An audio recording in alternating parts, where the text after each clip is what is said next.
eu diria que, do ponto de vista de qualquer acordo pós-eleitoral, dir-se-á sempre que é um governo mais fortalecido se integrar no seu governo elementos da coligação, mas não é uma condição necessária.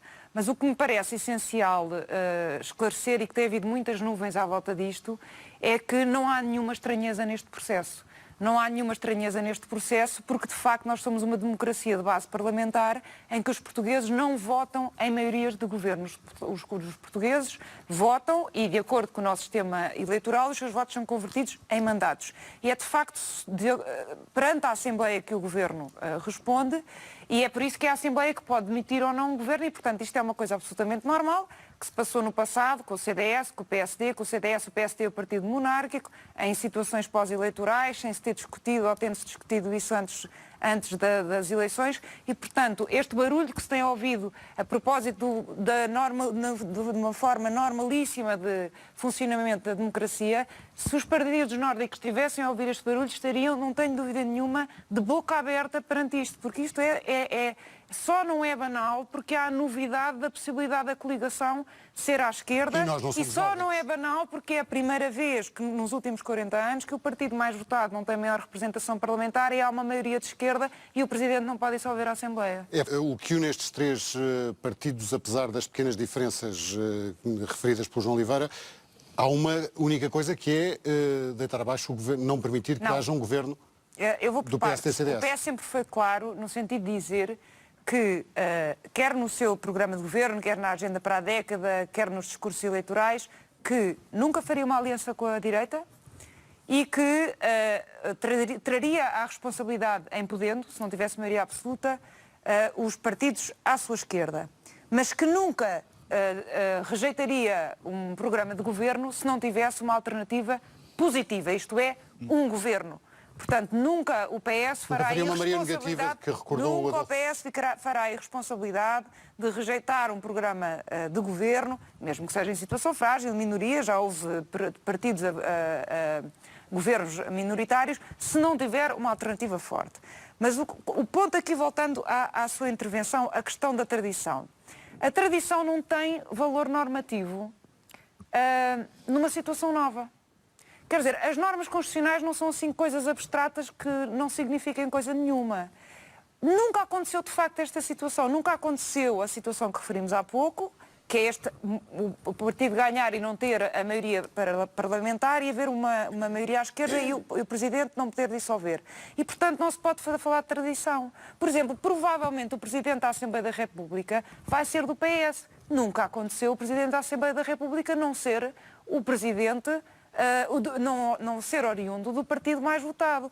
E o que é que diz a Constituição muito claramente? Diz que o Presidente, no fundo, indigita ao Governo tendo em conta os resultados eleitorais, e por isso é que tem de ouvir os partidos. E porquê é que tem de ouvir os partidos todos? Não é para ter uma conversa de chá, por exemplo, perguntar então como é que está, como é que vai, não. É para ter precisamente uma perspectiva do que é que os partidos entendem que vai ser o futuro, se estão dispostos a rejeitar o Governo, se não estão dispostos a rejeitar o Governo. E mais, quando foi a revisão constitucional de 82, e é muito importante que as pessoas se lembrem disto, quando se deu um poder absolutamente discricionário ao Presidente para dissolver a Assembleia, desapareceram aquelas condicionantes que tinha que haver parecer favorável do Conselho da Revolução, etc., foi proposto precisamente que o Primeiro-Ministro fosse o líder do partido mais votado. E todos, nomeadamente os partidos à direita, votaram contra. Portanto, é claríssimo na Constituição, é claríssimo no espírito do legislador constituinte que não é Primeiro-Ministro o líder do partido mais votado. Não é assim. É tendo em conta os resultados eleitorais. E, relativamente à questão do duradouro, é evidente que temos que ter uma plataforma que tenha elementos que demonstrem durabilidade. Mas, por exemplo, a AD foi viabilizada e teve imensos momentos de instabilidade e acabou por não durar 4 anos, mas não foi argumento para não ser viabilizada no seu início. Mas há mais um elemento, que é a questão do Presidente da República. Eu não contesto o que disse. O Presidente da República pode indigitar Passos Coelho. Não há nenhuma inconstitucionalidade disso. Nenhuma. Indigita, eu até digo porque é que não governam. Tem um problema. Governam um dia porque o programa de governo é rejeitado. A questão que eu lhe pergunto é a seguinte. Se fosse Presidente da República e nomeasse Passos Coelho chegava à Assembleia e o seu programa era rejeitado. Não nomeava uma alternativa formada na Assembleia da República, não podendo dissolver, porque tinha lá comunistas. Há uma coisa que se sabe, é que está a ser sério e que há pontos essenciais, nomeadamente a defesa dos serviços públicos, a defesa do está a dizer agora aqui que está a ser sério. Não, tem sido dito. A seriedade agora, não cabe assim também fazer a avaliação. Não cabe, claro que cabe. Claro que cabe. Eu faço parte de um dos partidos, não se importa. Agora, quando diz que é apenas um agarrar-se ao lugar, aí é que de facto mostra o desespero da direita que está habituada a ter os exclusivos. Se não se importa. Mas deixa-me só, eu sou muito rápida, até porque o meu nome foi citado. Vou ser muito rápida. Porque a direita está habituada a ter o exclusivo da possibilidade de coligações pós-eleitorais e já as fez sem anunciar eleitorado, em que os governos, em que partidos que tiveram que abdicar de parte daquilo que são as partes identitárias do seu... E o PS também já os fez. O doutor Mário Soares, que até fez um referendo interno. Do seu Deve ser isso que o Partido Socialista vai seguir. Agora, dizer que é uma ambição pelo lugar, etc., isso é um ataque de caráter que não faz sentido nenhum. Porque, repare, isso poderia levar-me a dizer que também o Paulo Portas fez uma revogação, uma demissão irrevogável, mas depois, como teve o lugar de vice-primeiro-ministro, ficou. Isso são ataques de caráter. Mas não vamos entrar em juízos de valor. Não vale a pena fazer esse tipo de coisa. Isso sim, um momento de grande instabilidade. Quer dizer, eu, por mim, nunca faço esse tipo de ataques. O CDS já teve resultados bons, já teve resultados maus. Isso no seu funcionamento interno entendeu que o Paulo Portas deve continuar a ser o seu presidente, é que o CDS, eu não faço juízes de caráter, não digo que é porque o Paulo Portas quer estar agarrado ao poder, não é isso que está em causa. É muito Não simples. é a direita que termina os A termos do AD acordo. teve problemas de entendimentos 3 vezes. E não foi por isso que não foi indigitada. É evidente que o acordo se faz para ser duradouro.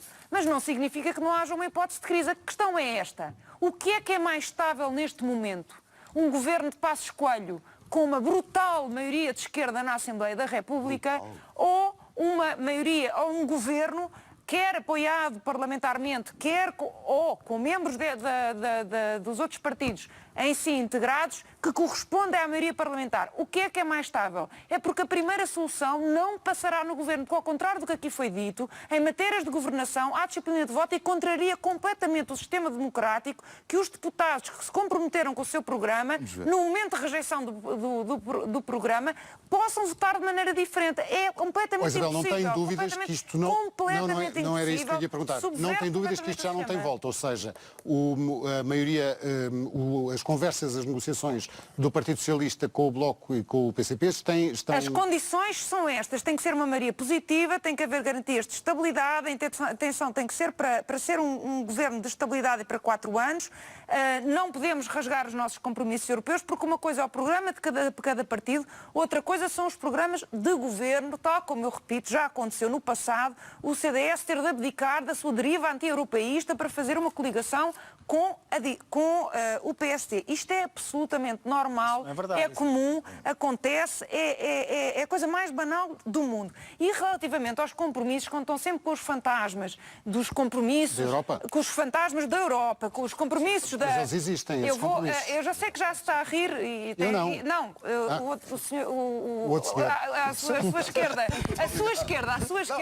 já se está a rir porque isto de facto está-se a tornar assustador para a direita que a esquerda possa negociar no único momento histórico, repito, que a direita ganha sem maioria de apoio parlamentar, mas o que está aqui em causa, quando se fala de compromissos europeus, desde que não constem do programa de governo, não há problema. Já agora, eu recordo esse apego da direita a compromissos europeus, agora é que está um bocado irritada, tenha mais calma. Nesta legislatura, quando uma mulher é efusiva, é sempre histérica ou irritada. Já não chamei nomes nenhum. É efusiva. Mas quando esta direita, nesta última legislatura, violou o consenso que existe no Conselho da Europa, violou uma decisão do Tribunal Europeu dos Direitos Humanos, havia uma carta do Comissário do Conselho da Europa a dizer que era obrigatório aprovar a coadoção e hoje ficámos isolados com a Rússia, com a Ucrânia e estão absolutamente descansados com isso. Portanto, isto de compromissos relativamente a organizações que fazemos parte é... Deixe-me pegar, Isabel...